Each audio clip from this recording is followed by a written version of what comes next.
If you've heard the term doing business as, but aren't quite sure how it applies to your situation, or you're wondering if your company should register a DBA, this episode will give you the clarity you need. By the end, you'll understand what a DBA is, why some businesses need one, and how it can help you operate legally and professionally. Welcome to Biz Help for You, the show that saves you the expensive learning curve by providing advice from industry experts in every facet of the entrepreneurial journey. Too many small businesses collapse. According to the U.S. Census Bureau, 20% fail within their first year, and less than 35% make it to their 10th anniversary. The goal of this podcast is to change that statistic. So if you're interested in learning more to be a successful entrepreneur, tune in today.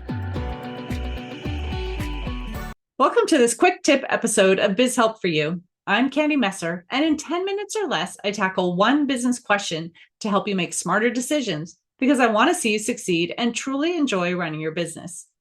Today, I'm answering the question I hear all the time. What exactly is a DBA, and do I need one? If you've ever wondered why you should register a DBA for your business, or if you're using a name that's different from your legal business name, this episode is for you. First things first, what is a DBA? DBA stands for doing business as. You might hear it referred to as a fictitious business name, assumed name, or trade name, depending on your state. Basically, a DBA lets you operate your business under a name that's different from your legal business name. Here's an example. When I first began my business, I operated as a sole proprietor. Legally, the IRS knew me as my personal name, so I needed a DBA saying that affordable bookkeeping and payroll services was associated with my personal name and tax filing. I couldn't start using that name legally without filing a DBA, as there is no entity associated with a social security number.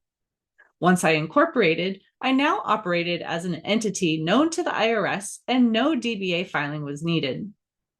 Think of it like this. It's a permission slip from your local or state government that says, yes, you can operate under that name.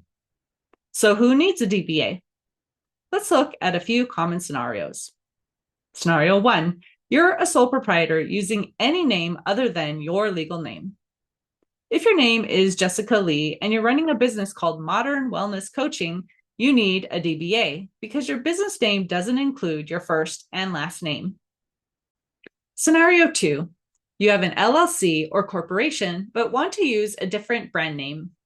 I have a client that operates as a corporation, but he owns franchise locations using a trade name. He had to have a DBA to be known by the restaurant name his business uses. Scenario 3, you run multiple businesses under one umbrella. Let's say you own a parent company that is incorporated and have two sub-companies you want to run under individual names. You can register a DBA for each of those names under the same legal entity. So why does this matter? There are a few key reasons to register a DBA. Number 1 is legal compliance. Most states require it, and operating under an unregistered name can lead to fines or rejection of permits, licenses, or bank applications. Next, opening a business bank account. Banks usually require a DBA registration if the business name on your checks or invoices doesn't match your official name. Third, building a brand. Your legal name might not reflect what you actually do. A DBA gives you the flexibility to market your services under a more targeted or catchy name. Fourth, professionalism and trust. Having a registered name adds legitimacy to your business. Clients and vendors can look you up and feel confident that you're a real established operation. So how do you register a DBA? It depends on your state and sometimes your county. Here's a simple step-by-step. Number 1, do a name search. Make sure no one else is already using the name you want. Most Secretary of State websites offer a free online tool for this. Step number 2, file the form. You'll file a DBA form with your state or county office. Some allow online filings, while others may require mailing in a paper form. Step 3, pay the fee. There's usually a small fee involved, typically between $10 and $100, depending on where you're located. Step 4, publish a notice if required. Some states require you to publish a legal notice in a local newspaper. Again, not every state does this, but it's good to double check so you stay compliant. Step 5, keep it current.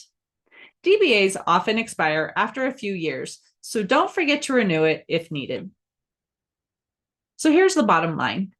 If you're operating under a name that's different from your legal business name, a DBA is a simple, affordable way to stay compliant and build your brand.